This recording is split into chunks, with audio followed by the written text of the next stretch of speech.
जोंनि आखायावनो दं जोङो इसोरनि बोसोनफोरखौ इसोरनि खोथाफोरखौ लानांगोन जोङो एफिसियानि 4 बिलाइखौ फरायनि जोङो इसोरा जोंनो बिबान होबाय आंनियाबो बुंखादों 1 जहननि जहन 1नि 12 जायहा आंखौ फोथायबाय बियो आंनि फिसा होनजाबाय ना फिसा जाबाय दा फिसा जाबायब्ला जोङो मा दायित्व मोनखो मा बिबान मोनखो जोङो 4 एफिसियान 4:11-13 फरायब्ला नुनो हायो आरो जों बयबो फोथायनायनि आरो इसोरनि बिसाखौ मिथिनायनि मोनसे जानायाव मानसिनि राजोबनायाव ख्रिस्ट'नि बुंफबनायनि देरनायनि सुग्रायाव सहैयागौमानि बियो गोथारफोरनि थामथि खालामनायनि थाखाय दाव खालायनाय हाबानि थाखाय ख्रिस्ट'खौ लुखांनायनि थाखाय सोरबा सोरबाखौ दोनहरजानायफोर नाबिफोर गाहाम खोथानायफोर खोथा बायग्राफोर लावखारफोर आरो फोरोंग्राफोर फसंबाय प्रेज द लर्ड हालेलुया दहाय जों मोननो हादों मोनबा दा जोङो आरोबाव जोङो बाइबेलफ्राव फरायनो मोननो हायो जोङो मा मोननो हायो जोङो गावखौनो गाव गथायनानै जोङो ले एभेन्जेलिस्टिक जानो हायो जोङो गावखौनो गाव गथायनानै जोङो साखिफोर लानो हायो आरो बेनिफ्राय मा जानो हायो जोङो जोंनि गिर्जाफ्राव दङ दा इल्डार्सफोर दङ गावबुराफोर दङ बिसोर काउन्सिलिं होग्रा गोबां खैफोद आफोदखौहाय बिसोरो बाननानै लाग्रा माने एडभाइजार महरैबो जोंनि खृष्टानफ्रा बेबायदि बिबानखौ लागासिनो दं आरो बेबायदिनो जोंनि गेजेरावहाय मा दङ जोंनि गेजेराव गोथार आत्माजों सुफुं जानायफोर दङ जायफोर गोथार सुफुं जानानै बिसोरो मा होनो इसोरनि सोमोनांथाव खामानिफोरखौ मावग्राफोर दङ आरो बेनि अनगायैबो जोङो मा सुबुं सिबियारि बे गोथार आत्माखौ मोननायफ्रा सुबुं सिबियारि जानो हायो बा जाबोदोंमोन दा बेखौ बाथ्राखौनो आं गुसुङै बुंनो नाजादों आरो बेनि थाखाय सुंद'यै प्रार्थना Praise the Lord, praise the Lord, praise the Lord. Hallelujah, hallelujah, hallelujah. Abba, जोंनि रायजोआ जोंजोंनो दङ जोंनि सोरजिगिरिया सोरनि रायजोआ जोंजोंनो दङ सोरजिया kingdom of God is within U होननानै बुंनो सोरजिगिरिया बेखौ जों मोनदांनो थाखाय जोङो नाजादों सोरजिगिरिखौ बेखौ मोननानै जोङो आफाखौहाय गोजोननो थाखाय गोबांथार खारननि गेजेरावहाय नोंखौ नाजावनो लानो थाखाय जों दिनैहाय गसंथानाय सोरजिगिरिया नोंखौ फोथायदों सोरजिगिरिया नोंनि थाखाय सोरजिगिरिया बेखौनो नोंनि सोरजिगिरिया नोंनि रायजोखौहाय जोङो बिदि खालामनो नोंनि रायजोआव जोङो थानो सोरजिगिरिया नोंनि रायजोखौ जों मोननो थाखाय नोंनि रायजोआव जों थांनो थाखाय नोंनि रायजोआव थांनो थाखाय नोंनि रायजोखौ जोङो आफा जोंनि जिबनावहाय मोनलांनो थाखाय जोङो दिनैहाय ज' जादों सोरजिगिरिया बे गोथार सानाव जोंनि बे गुसुं समावहाय आफाजों मोनलांनो थाखाय जों बेलासियाव फैदों नोंनि बाइकफोरजों नोंनि गुन गियानजों आफाजों सुफुंदो बेखायनो उन्दै दर्शन खालामबाय जिसु ख्रिस्ट'नि मुङै आमेन Praise the Lord, praise the Lord, praise the Lord. आं दहायनो बुंखाबाय जोंखौ सायख'दों थिनहरजानाय आरो बे थिनहरजानाय भिजन नुग्रा आरो मिशन बेहा थांखि दङ दा बिसोरो जोङो थिनहरजानाय नङाब्ला जोङो दिनैहाय ख्रिस्ट'खौ मोननो हायामोन जोङो 12 जनखौ जिसु ख्रिस्ट'आ मानो सायख'दों 12 जन शिष्यनि गेजेरावहाय सासे थमासआ साउथ इन्डियाआव फैदों होमब्लाबो 2000 बोसोरा जोंनिसिम सफैयाखै खिन्थु जेब्ला जोंनियावहाय मिशनारिफोर सफैदों थिनहरजानाय सफैदों जोङो बुंनो थाङोब्ला 1847 जोंनि बर'फ्रा ख्रिस्ट'खौ मोननो हादों बेयो महाय पान बाजारावहाय आफिन्थ बर' आफिन्द' सिगां बर' खृष्टान होनोब्ला आफिन्द' बर' पानबाजारनि स्कुल फरायनायावहाय बियो नाजानो मोनदों। होमब्ला बिनो सासे जोंनि थाखाय गिबि खृष्टखौ नाजावग्रा आरो बिनो जोंनि थाखाय लेखा गोरोंबो आरो बियो फोसावगिरिबो जादों। गिबि आसामनि जेनोखि खृष्टखौ नाजावग्रा बिनिबो लोगो बेजों बियो हाबा मावदों आरो बियो गामियावबो बे गावबुरा खालामजाबावदों। खृष्टखौ मोननायनि उनावबो बे गावबुरा खालामजादों। सासे गामियावहाय खृष्टखौ नाजावाखैब्लाबो सासे खृष्टनि मानसिखौ बेखौ गावबुरा लाखिदों। बेसेबां माने गुन दङ ना, बेहा गुन दङ। आरो बेबायदिनो जों मोननो हायो दा जोङो माने एपिसियावहाय जोङो दुरगनो थाखाय, जोङो जौगानो थाखाय, जोङो इसोरजों थाफानो थाखाय जोङो मा होनो बे हाबाफोरखौ जोङो मावो। सोर थिनहरजानाय,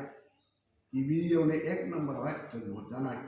जोङो थिनहरजानायनि गेजेरजों जोङोहाय इसोरखौ मोननो हाबाय। आरो बेखायनो जों धैर्यखौ बादायनांगौ। इसोरा जोंजों लोगोसे थाफैबाय, इसोरा जोंखौ फोरोंफैबाय। बेखायनो जोङो दिनैहाय इसोरनियावहाय जोङो गंग्लायनांगौ। आरो जायनि थाखाय बिसोरो थिनहरजानायनि सयआवहाय जों फरायला मोननो हागोन। बिसोरो गावखौ दे थिनहरजानाय हाबाखौ मावथारनांगौ, जोङो दस्राखौ खारि मावनाया बिसोरनि थाखाय थिग जानाय नङा। बेखौहाय थिनहरजानायाव आरोबाव जों फरायब्ला जोङो मोननो हागोन। थिनहरजानायनि मा होनो 6 आयदायावहाय 6 आयदायाव जोङो मोननो हागोन। 1आव फरायनोसै, ओमफ्राय 5खौ फरायनोसै। बेखौ गोलावथार फरायोब्ला बे दिनाव चेलाफ्रा बांलांनायखाय जुदायारि आरो ग्रीक माथो रायग्रा जुदायाफोरनि गेजेराव नांज्लायनाय ओंखारबाय। ग्रीक माथो रायग्रा जुदायारि गावसोरनि बालन्दीफ्रा दाव खालामनायाव सानफ्रोमबो मोननांगौनि थाखाय मोजाङै नायफिनजाया खिसै होननानै खुदिबाय। अब्ला 12 चेलाफोरनि गाजा गोमजाखौ लिंथुमनानै होनबाय, जोङो इसोरनि बाथ्राखौ फोसावनो नागारनानै थाखा फैसानि थाखाय जेंना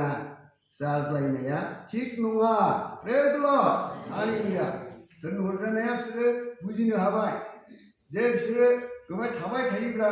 खालि जायगानि जानाय लोंनायनि थाखायल' बिसोरो खामानि मावबाय थागोन। आरो बेनिखायनो बे बायाव बुंदों, बे बाथ्राया गासै हानजाया थिनहरजानायफोरखौ हामजादों। आरो बिसोरो स्टिफान, सासे फोथायनाय आरो गोथार जिउजों सुफुंजानाय मानसि, आरो फिलिप, प्रुखोरुस, निकानर, तिमन, पारमेनास आरो आन्तिकियानि जुदायारि फोलेराव हाबनाय निकलासखौ सायख'नानै थिनहरजानायनि सिगाङाव गसंहोबाय। आरो बिसोरो आरज खालामनानै बिसोरनि सायाव आखाइफोर दोनबाय। प्रेज द लर्ड। बिसोरो गावखौ जिसु ख्रिस्ट'नि हाबाफोरखौ नागारनानै बिसोरो समाजनि खामानिखौ मावनो थाखाय बिसोरो आवगायनायावहाय जे बिसोरो इसोरजों नाजावजायाखिसै बा इसोरनि रायजोआवहाय बिसोर बृद्धि खालामनो हाला, बेखौहाय बिसोर मोनदांनानै बिसोरो बे मानसिफोरखौ स्टेफानखौहाय सायख'बावबाय। बिसोरनो जाबाय इसोरनि हाबा मावग्रा। इसोरनि हाबा मावग्रा बिसोरबो सिबियारिफोर। जोङो दा ससियेल वर्क होननानै बुङो, सिबियारिफोर, सेबक होननानै बुङो। बेखौहाय बेखौ दानानै होबाय। जोंनियावहाय मा दङ बेवहाय जों बे गैया दङ। जों नुनो मोनो जोंनियाव दा गोबां जायगायावहाय जों मोनो अरफेनेज दङ, रिहेबिलिटेसननि दङ, गोबांथार बेबायदिनो हाबाखौ मावग्रा जायफ्रानाखि होखारजादों, जायफ्रानाखि टर्चार खालामजादों, बेफोरखौ नायग्रा हान्जा बिसोरो दानानै होयो। प्रेज द लर्ड, हालेलुया। आरो बेबायदिनो बिसोरो गोजान जायगायाव थांदों जों नुनो मोन्दों जोङो पिटरनि गेजेरजों जों मिथिनो हादों जे जोङो फरायलांब्ला जहनाव जों फरायलांब्ला मिथिनो हायो जिसु ख्रिस्ट'आ जेब्ला 40 दिन 40 राति जोंनि जिसुजों थाफाफैदों अब्ला बियो पिटरखौ लोगो हमनानै बुंदों बिसोरो जाखांब्ला 21 आयदानि 25निफ्राय जों फरायलांनो हायो बिसोरो जाखांब्ला जिसुआ सिमन पिटरखौ होनदों अ जहननि फिसाज्ला सिमन नोङो आंखौ गुबुनफोरनिख्रुइ अनसिनो बियो बुंफिनबाय औ प्रभु नोङो मिथिगौ आङो नोंखौ अनो होननानै जिसुआ होनबाय आङो मेन्दा फिसाफोरखौ बुंदो जिसुआ खननैनि सोंबावबाय अ जहननि फिसाज्ला सिमन नोङो आंखौ अनो बियो बुंफिनबाय औ प्रभु नोङो मिथिगौ आङो नोंखौ अनो होननानै जिसुआ बेखौ होनबाय आंनि मेन्दाफोरखौ जोथोन लादो जिसुआ बिनियाव खनथामनि सोंबावबाय अ जहननि फिसाज्ला सिमन नोङो आंखौ अनो होननानै जिसुआ खनथामनि बिनियाव सोंनायखाय सिमन पिटरा बिखा खामबाय आरो जिखौ होनबाय अ प्रभु नोङो गासैखौबो मिथिगौ आङो नोंखौ अनो होननानै प्रेज द लर्ड हालेलुया माबायदि इसोरनावहाय सारेन्डार जादों जिसुनि खाथियाव बियो गंलायदों बे जिसुआ दे गोसोखौबो मिथिगौ बेखौहाय बियो फोरमायदों बेबायदिनो बिसोरो हरजानायनि गुनफोरखौ बिसोरो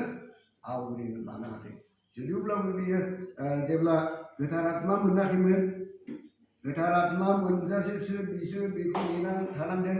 अब्लाबो बियो बेखौहाय सिखा लानांदों जों बेनिफ्राय मिथिनो मोनो जोंहा बेबायदिनो सोलोंथाइबो नांगौ जों बेबायदि लिडारबो जों होनांगौ बेबायदि जोंखौहाय मा होनो खनथुमग्राबो नांगौ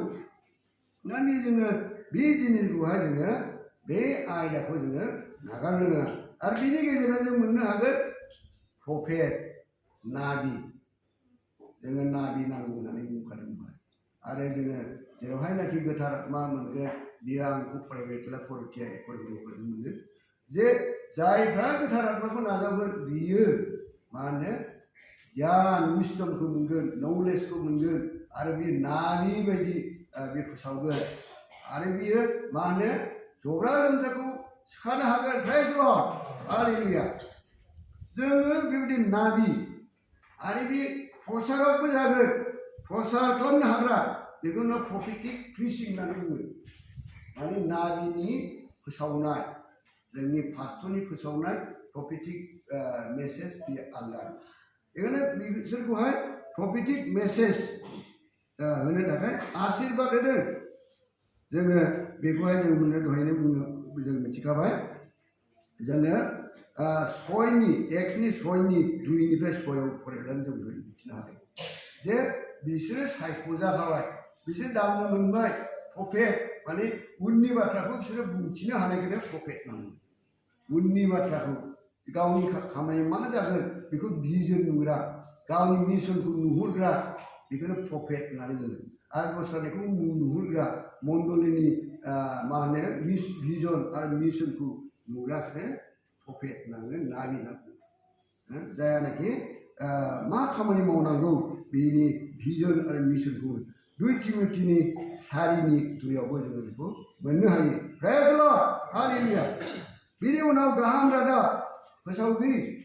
जोङो बाइबेलाव मोननो हाखायो जे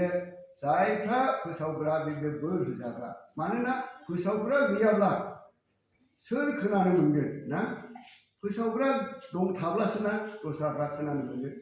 नों जुदि रावबो जुदि फोसावग्रा गैयाब्ला मा होनो गुन गैयि मानसि आरो बियो स्रां नङि मानसि गुन दङ बिहा खिन्थु स्रां गैया जोङो माथायाव जोङो फरायब्ला मोननो हागोन बेवहाय जोंहा मा दङ फोथायारिफ्रा मा दङ जोंहा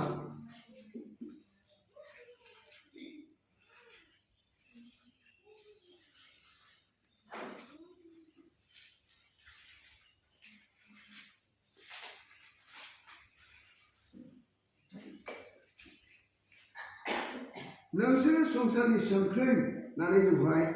बुंदों ना जोङो संसारनि संख्रै आरो मा संसारनि स्रां जोङो माथाइनि बा आयदा 13निफ्राय फरायलांदों नोंसोरो हानि संख्रि आन्थाय संख्रिया बाबै जाब्ला बियो मोजां गोबाब खालामजानो बियो मुंनिबो थाखाय उदाया गारन जानानै मानसिफोरजों गाफ्ले जानायल' उदायगौ जोङो इसोरा आशीर्बाद होदों गोथार आत्मा होदों माने गुन गोनां जाबाय जोङो सोरबा जुदि थिउल'जि फरायदों बेहाबो गुन दंसै बेहाबो सोरबा जुदि लेखा गोरों बेहाबो गुन दंसै जायफ्रा एखेबारे आगोलनिफ्रायनो सानडे स्कुल हाबदों इसोरखौ नाजावदों बाइबेल फरायदों बेहाबो गुन मोनो इसोरा आशीर्बाद होयो इसोरा आशीर्बाद होनायनि गुन आरो बे गुनखौ बाहायियासो मा होनो गुनखौ बाहायाब्ला जोंहा जेबो लाब गैया होननानैखौहाय बुंदों दिनै थिलाव चेयारमेन जेरैहाय दिनै चेयारमेन जानो हालायदों बियो दिनै गुन गोनां दिनै मिलन दिनै गुन गोनां जेरैहाय जोंनियाव दंफैयो राजुलाल जोंनियाव सन्तोष जेरैहाय दङ जोंनिहाय फोसावगिरि आरो आइजोफोर दङ गुन गोनांफोर दङ जोंहा नाथाय बे गुनखौ जों माबोरै बाहायनो बेवहाय जिसु ख्रिस्ट'आ डाइरेक्टै बुङा माने नोंसोरो संसारनि स्रां होननानै बुंदों नोंसोरो संसारनि स्रां गुन गोनांफ्रा स्रां गुन गोनाङा मा होनो आं दहाय बुंनाय गोजों ना गुन गोनांफ्रा इसोरनि गुन गोनांफ्रा गोजों आरो जाय माने गोजों बियो इसोरखौ नुनो मोनगोन प्रेज लर्ड हालेलुया आरो बे गोजोंफ्रा मा होनो फरायलांब्ला जों मोननो हागोन नोंसोरो संसारनि स्रां हाजो सायाव थानाय नोगोरा थाखुमानो हाया मानसिफ्रा एम्फौ सावनानै दननि सिगाङाव दोना नाथाय गासानि सायावसो अब्ला बियो न'आव थानाय मानसिफोरनो स्रां होयो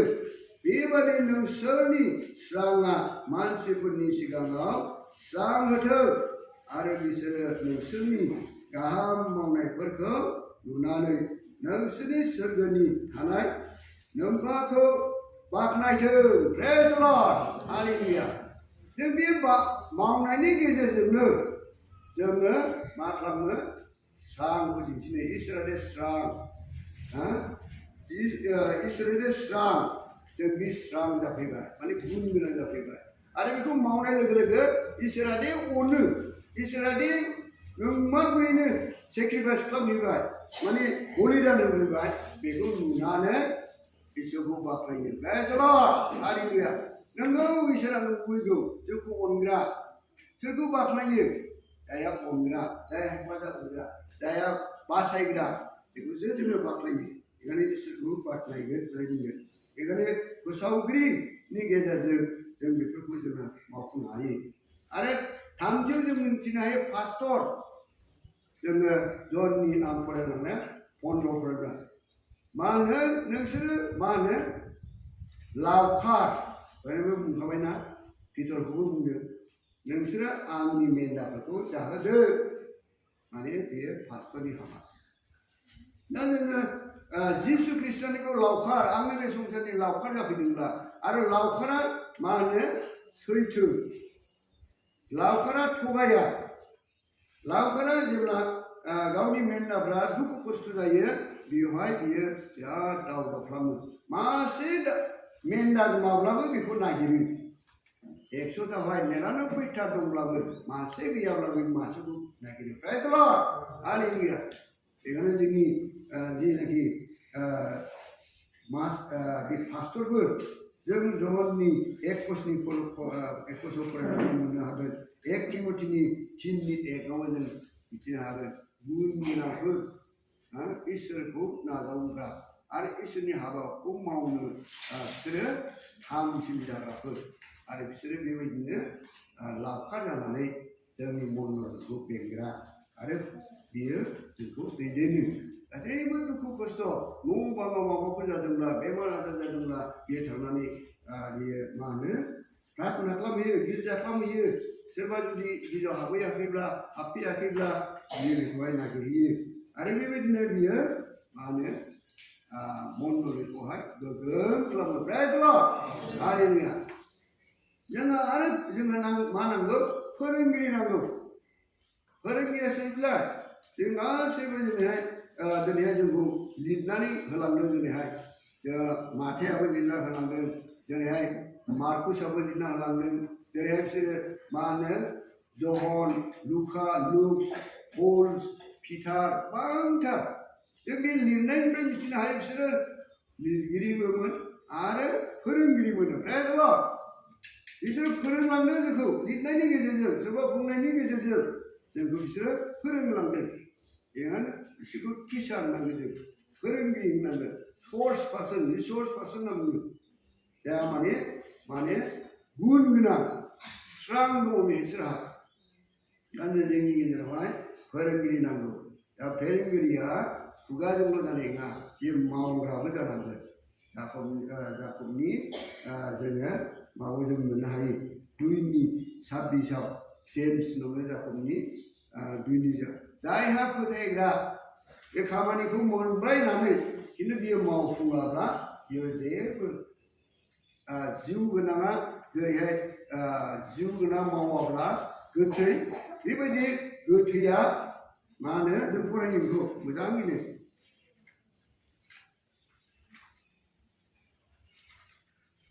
आं बारा गोलाव लाया दिनैहाय जोङो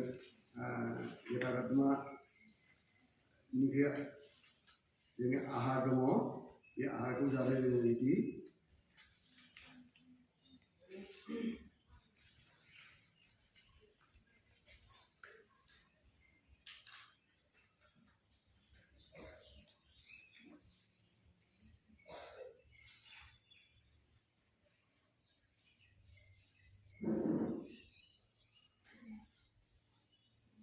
मानोना जिउ गैयाब्ला मोदोमा जेरै गोथै बेबादिनो मावनायफोर गैयाब्ला फोथायनायाबो गोथै जोङो दिनैहाय जोंनि मोदोमजों आरो जिउजों रुजुदों मोदोमा जोङो गोथां जायो जेब्ला जिसु ख्रिस्ट'नि इसोरनि हाङा जेब्ला थायो आत्माया जेब्ला थायो आसरित बे आत्माया आंनिया बबेबा माबायाव फरायदों जोंनिया माबायोब्ला थैयोब्ला ओरैबायदि सेन्सआव थायो थानानै बेसेबां सेकेन्ड 600 ना बेसेबा 500 सेकेन्ड जोंनियाव थायो बे मानसिनि सिन्ताखौहाय नुलाङो सानलांनो हायो जों बे खेबसे मानसिनिफ्राय जिउ गब्लानो गैला बेयाव जेबो गैया होननानै दासा बेयावहाय माने मानसि बायदिया बेयावहाय गुनफ्रा दं बियो मिथिलाङो बियो आन्दाज मोनलाङो बियो मा होनो सानलाङो बेयो माने बे जिउ होननाय जिनिसा जोङो अरायबोनि थाखाय जे मोदोमावनो बियो मा होनो गनायनि उनावबो जुदि गोथाङै थायोब्ला बे अरायबोनि थाखाय इसोरा जेखौ बुंदों बिसोरो सोरगोआव थांनांगौ सोरगो रायजो मोननांगौ सोरगोआव नोंसोरो मा होनो गांनाय गैया उखैनाय गैया जायगायाव थाहैनांगौ होननानै बेखौ जोङो बुंदों बेवहाय जोङो थाहैनो जोङो थामथिम जानांगौ आरो बियो थामथिम जानो हायो जेब्ला जोङो फोरोंलायो गावजों गाव फोरोंलायो गावजों गाव काउन्सिलिं होलायो गावजों गाव बेंलायो ओंखायनो जों बेखौहाय जोङो नागारनो नाङा आरो बेबायदिल' मोनदों होननानै जोंनिया बेयाव साबा मोनबाय बिनि अनगायै रावबो मावनो हाला होननानै जोङो साननो हागौ बे नङा ले बिनि जिनिस नोङो बे साबानि गेजेरजों जे नोङो इसोरनि बायख'खौ मोनबाय इसोरनि हाबाखौ मोनबाय मिथिबाय आरो नोङोदि सायख'जाबाय बेखौ साखि होनो नांगौ साखि होनांगौ जगा सिखाजादोंब्ला आंहा ओरैबायदि इसोरनि अननायजों इसोरखौ फोथायनानै जिसुखौ फोथायनानै ओरैबायदि फास्टिं थानानै आङो सिखाजाबाय होननानै मा होनो साखि होनांगौ बेजोंबो इसोरनि रायजोआ बृद्धि जानांगौ प्रेज द लर्ड हालेलुया खारन बियो गावनि देहानि गेजेरजोंनो गावनि बेमारनि गेजेरजोंनो बियो प्रसार खालामनो हाबाय आरो जोङो दिनैहाय गोबांथार दङ गोथार आत्मा नाजावो गोथार आत्मा मोननो आरो दहाय गोथार आत्माबो बिदों नङा जों गोथार आत्मा बिना लानांगौ खारन जोङो गोथार आत्मासो जोंखौहाय दैदेनो प्रेज द लर्ड खिन्थु बे गोथार आत्मा मोननांगौ जों करिन्थियाव फरायनो नङा उइसडम गियान इसोरनि गियाना गोथार आत्मा फैनाय लोगो हाबो आरो मोनसे मा आन्डारस्टेन्डिं बुजिलायनाया गोथार आत्मानि गेजेरजों हाबो प्रेज द लर्ड हालेलुया आरो बे गोथार आत्मानि गेजेरजोंनो बे प्रफेट बे थुनहरजानाय गासैबो मेलेमाव हाबनानै नों माखौ मावनो बेखौहाय इसोरा कल खालामो जोंखौहाय लिङो आरो बे लिंनायखौ जुदि जोङो खोनानानैबो जुदि हाबा मावफैयाब्ला आं होननाय बायदिना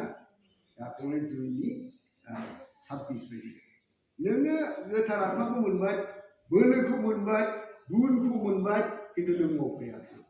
जेरै जोंनि स्कुलनि मास्टार बिराद डक्टरेट जानो हागौ बिराद माबा जानो हागौ खिन्थु बियो स्कुलावनो एबसेन्ट जाबाय थायोब्ला मास्टारखौ फोरोंनायखौनो सात्रफोरखौ फोरोंनानै बे पास जाहोनो हायाब्ला बिनि गुना माथो लाखो बिनि स्राङा माथो लाखो जोंनि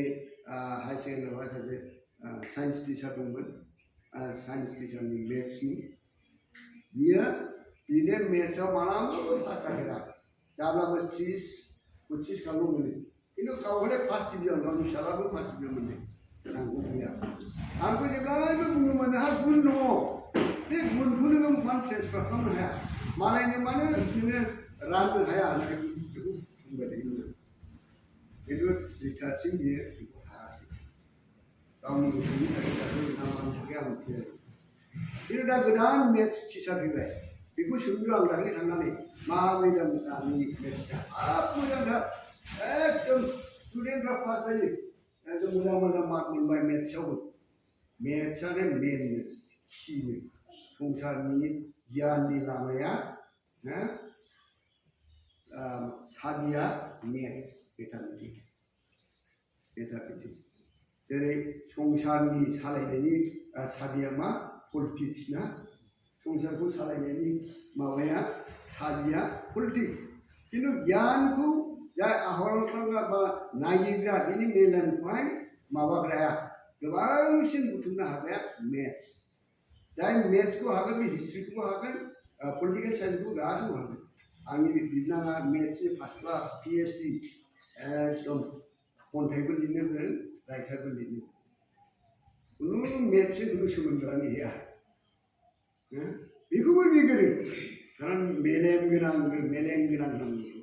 ना मेलेम गोनां दा बे PhD नो फिल'सफि नामनो doctor of philosophy doctor of philosophy बे मोदोमनि फिल'सफि नङा बे डक्टर होनोब्ला MBBS बे MBBS बे मोदोमनि डक्टर बिसोरो खिन्थु गियाननि डक्टरब्ला फिल'सफि माने गियानखौ मोजां मोनग्रा माने मोनसे जिनिसाव बे थोंगोरै मिथिजोबग्रा मानसिनोबो खोन्थानो हाग्रा लिरनानैबो दिन्थिनो हाग्रा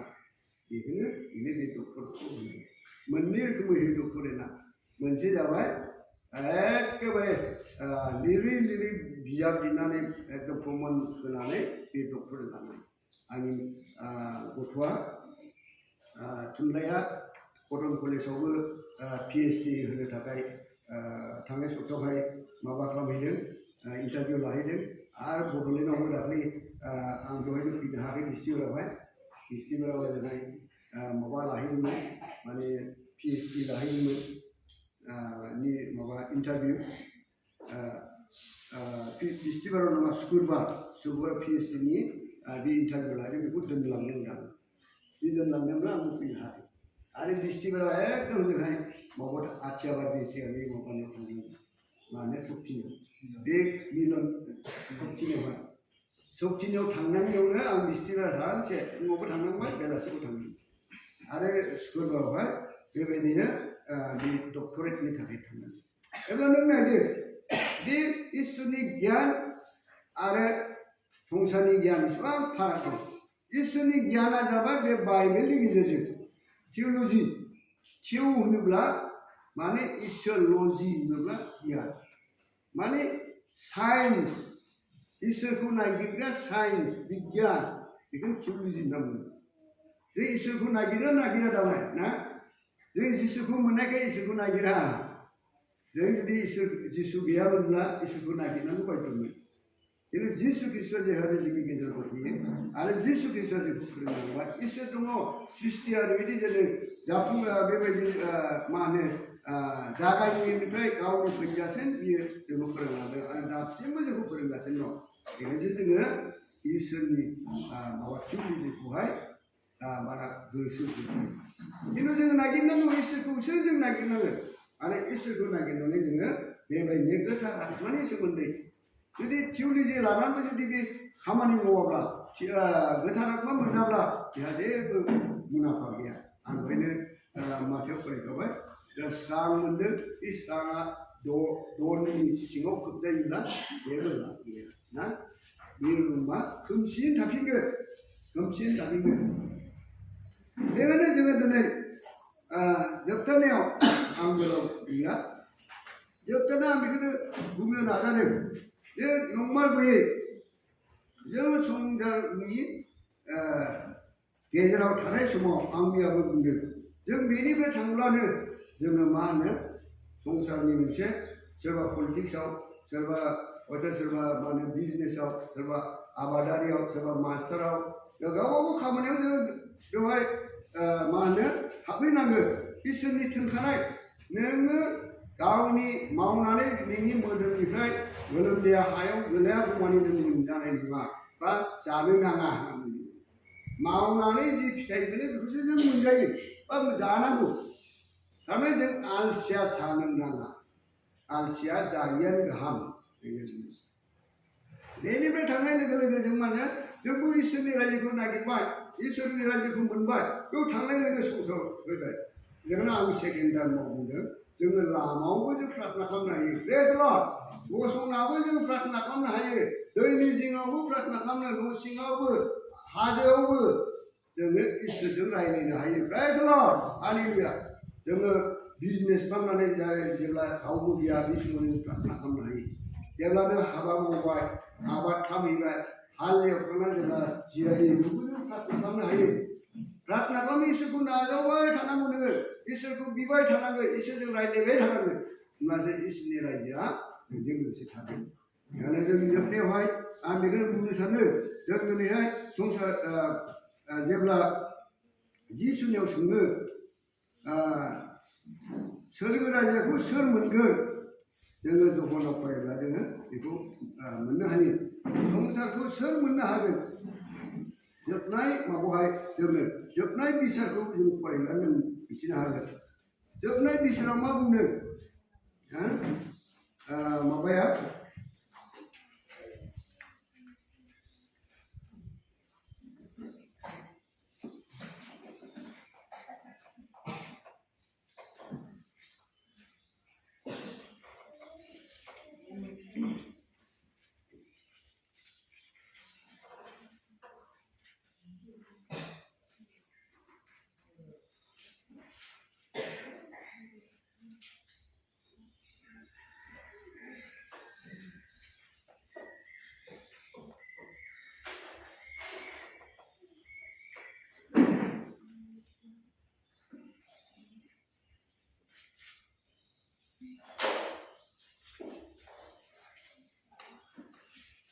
जिसुआ जेब्ला जोबनाय बिसार खालामो मा खालामनो बियो मेन्दा आरो मा होनो माबाखौ मा होनोमोनलाय बेखौ बावलायबाय आरो मेन्दा आरो बोरमा बोरमा आरो मेन्दाखौ खावनै खालामदों हा मेन्दा माने एकदम नोरोम गुरै ना ओमफ्राय माबाखौहाय खावनै खालामदों आरो दहाय मा जादों फालो पास्टरफ्राबो गोबांथार सोरगोरायखौ मोन्दों एरैनो बेजा बेसेबां खामानि मावदों बिसोरो सायख'ना आराम सोरगोरायआवहाय दंहैबाय र' नोंबो थांनो हासिगोन आरो माखासेया पास्टरब्लाबो रेभारेन्डब्लाबो सायख'जायासै नायनो दुखु मोननाय जोबनाय बिसारावहाय फरायब्ला जों मोननो हायो जोबनाय बिसार माने सोरगोरायखौ मोननो थाखाय जों माबोरै मोननो हागोन आं बेखौ बुंनोसै आरो जोबनाय बिसारा बेनो जे सोंबाय जिसु ख्रिस्ट'आ जोबनाय बिसार आं माबोरै मानो मोना पास्टराबो बुंदों दुखु मोनदों ना जोबनाय बिसाराव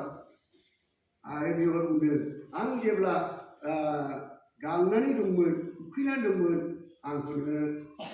जायफ्रा सायख'जादों बेखौ बुंदों आंखौ गानहोदों आंखौ जोमहोदों आंनि बेमाराव दंमोन आङो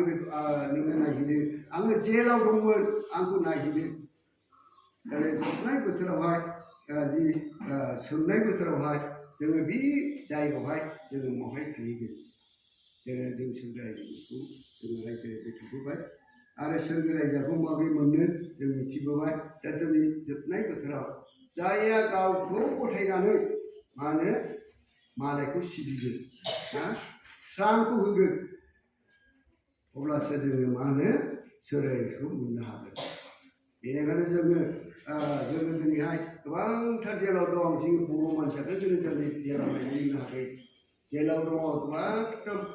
मानसिफ्रा गोबांथार हारिनि मानसिफ्रा जेलाव दं बेखौ जों नायनो हायाखै जों बबेनि थाखाय जोङो सोरगोरायखौ मोना गोबां मानसिफ्रा बेमार आजार जायफ्रा बेयाव थाफैदों धन्य ना जायफ्रा सेन्टाराव थाफैदों बिसोरो बेमार आजारखौ नायनो मोनदों गाननाय जोमनाय गैयिखौ गानहोनो हादों मोनदों बेसेबां धन्य प्रेज द लर्ड हालेलुया सोरबा जुदि उखैना फैदोंब्ला बेखौ जाहोनो मोनदों बेवहाय प्रेयार सेन्टाराव बे प्रेयार सेन्टारनि थाखाय मावग्राफ्रा बेसेबां धन्य प्रेज द लर्ड खिन्थु जाय पास्टरफ्रा जोङो मन्दिरफ्राव जों नुनो मोनो पास्टरफ्रा अफिस गैया ना अफिस गैया बिसोरहा मोनसे थाग्रा न' गैया सोरबा दुखु खस्थ' फैब्लाबो दोनग्रा गैया खालि मोनसे गिर्जाल' आरो बे गिर्जाबो रबिबारल' खुलियो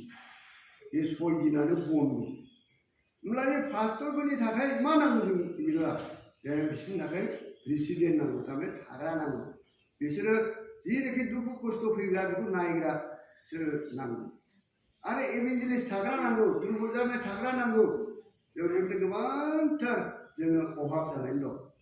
जोङो जोंनि गेजेरावहाय जोङो दानो मिथिबाय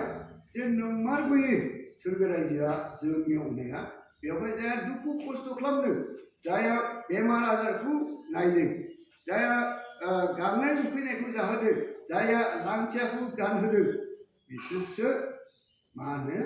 सोरगोरायजोखौ मोननो हागोन प्रेज द लर्ड हालेलुया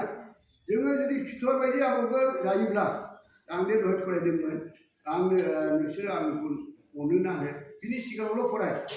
बिसोर मा खालामदों जिसु ख्रिस्ट'आ जेब्ला सिखांफिनदों जेब्ला लोगो मोनाखै अब्लासो मा ना हमनायसो जाहैफिनदों ना हमग्रासो जाहैफिनदों जिसु ख्रिस्ट'आ जेब्ला 40 दिन 40 दिन थादों बे समावहाय सिखांनायनि उनावहाय लोगो मोननायनि सिगां फिथर मुङा ना हमग्रासो जाहैदों ना हमग्रानि खाथियाव एकदम हरसे बिसोरो ना हमफिनहैबाय ना हमना नाखौ मोनाखै नायाखौ मोनाखै नायदो थारमाने गुनखौ दङ बिसोर बाहायासै खालि बे नायावसो बाहायफिनबाय आगोलनि गुना मामोन ना हमग्रामोन उनावनि गुना मामोन इसोरजों सायख'जानाय थुनहरजानाय ना जब्रा सिखारनो हायो भुत होखारनो हायो गावसोरनो बिराद फुरथि खोन्थाफैलायदों ना बयबो जों भुतफोरखौ होखारना फैबाय होननानै खिन्थु जिसु ख्रिस्ट' थैबायबो जिसु ख्रिस्ट' लोगो मोनाखैबो ना हमफिनग्रासो जाहैबाय गैला जिसु ख्रिस्ट' गैला नालाय गुनाबो गैला आरो जेब्ला जिसु ख्रिस्ट' थांदों बे दैयावसो बाज्रुमदों दैयाव बाज्रुमदों मा जादों लांथियासो मोनो फिथरा जिसु ख्रिस्ट' थाङोब्लाथ' लांथियासो मोनगोन 이거는 더 연습하십니다. 네. 그러면 예수 그리스도와 동시하고 너희들이 온트로 어서 여타라 맞은 주디 후보래야라 아르미 그주디 마우풍이야라 전설을 부문하네. jadi 바로전 치수하는 저희 해가 세마 아세바 의심은 나님을 예수 그리스도 트이네니 우나오늘 미설가 시고 보고 있는 자리 팀 것을 봐 자리 것을 앞서 답하는 자리 것은 이 문나 지로자 이래서 이방 런는 그런는 예수 그리스도 그러는 그가 수치는 분 이는 이브라 아바우 이어를 빈데 아바우 그 아세바를 아바우 운전 설거 달아놓고 나도데 아르데 그 달아 맞고 나는 연설을 마네 에 분호전에 문화에 왜 라나 그 달아놓고 해 라나 미스가 제루살렘 가지 가지 아래 조사자 나이스 미스 탄다 그래서 할렐루야 에바이디 부스에 열라 라핀드 열라 펜트쿠스를 문드 그 달아놓고 나서든 이니 레셉스라 아바우 그 소타나 그래서 할렐루야 여기 예수 그리스도의 생을 비하물라 예수님 당선 피나물라 오히려 바로 그런 시수와 이런 게 많아 보이네. 솔리스틴 아르바움 시즌 답이 고문라 배 바로 전 시수 이담은 아니 예수 그리스도니 지 드냐 2000 그 TV 나미는 드냐 다함라다고 바세 잘라니 예수님 라이즈 코에지 그 소매니 라라 이 코에지 피내는 거 예수 그리스도 당상 피나문다. 예수 그리스도 당상에 이제 영이 시수를 불러들라래. 아래 예수 그리스도 시수 불러들라래. 이제 만에 제가 구성된 대비밀의 전부들이 하 예수 그리스도니 지니 시수분이 계셔서 지 먼저 비틀는 후이바 아비 후이니 안에 만에 정요도 보지. 여기 믿고 하이 만에 두이 하자 무슨 야우스가 그 타라마 다 그일라 나는 좀 가능한 다뭐 그 타라마 뭐 다뭐 예수 그리스도가 뭐 여기 헤브리어 거래는 여기 아그 비는 다는 비는 우나고 비는 그래서 아니 제블라이 비는 다음에 그타 아르 바사기 지우그라 어이 그분을 산티가 그래서 나이들 때문에 배 예수 그리스도와 재미 있으라 된거다 많이 계시죠 이거 보면 그냥 숨이 분명히 아니 예수님 아멘 그래서 할렐루야